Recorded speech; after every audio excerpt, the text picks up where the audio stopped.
Let's make a beginner-friendly, no-pattern zipper pouch in under 30 minutes. My interior designer aunt just sent me this beautiful box of upholstery fabrics, and I knew exactly what to make with it. Cut a rectangle of fabric. This was 14 by 13. Do whatever size you want. Let me get on my zipper by the yard soapbox for a second. You can buy this by the bag on Amazon, and it is such a great investment. You can have any color on hand. I use navy blue. Cut it to the length of what's going to be the top of your bag. Grab your zipper foot. Put the zipper pretty side to your fabric, and sew just a straight line as close to the zipper teeth as you can without crossing over. Then simply fold up the other side and match those pretty sides and do the same thing. You're just doing a nice easy straight stitch here close to the zipper teeth. This is what will look like when you're done. This is the fun part. Rip open that zipper. It sounds so good.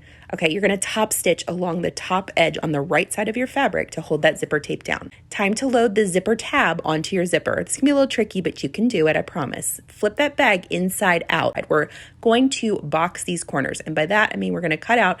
Mine was a 2 by 2 inch square. You do whatever size square you want. Once you cut out those squares on both sides, sew down the side seams and then open up your little boxes and match those seams up. And you're just going to sew a straight stitch. That's creating the box. This helps the bag to stand up on its own when it's flat. And I should have been saying this the whole time, but use your pinking shears on those raw edges and make sure that you're finishing them because you're not using a lining on this. It's a beginner friendly pattern. So we're doing it as simple as possible. Okay, turn that bag right side out, test your zipper, and then load it up with all your goodies. Kiss your brain, you made a bag. Like and follow for more.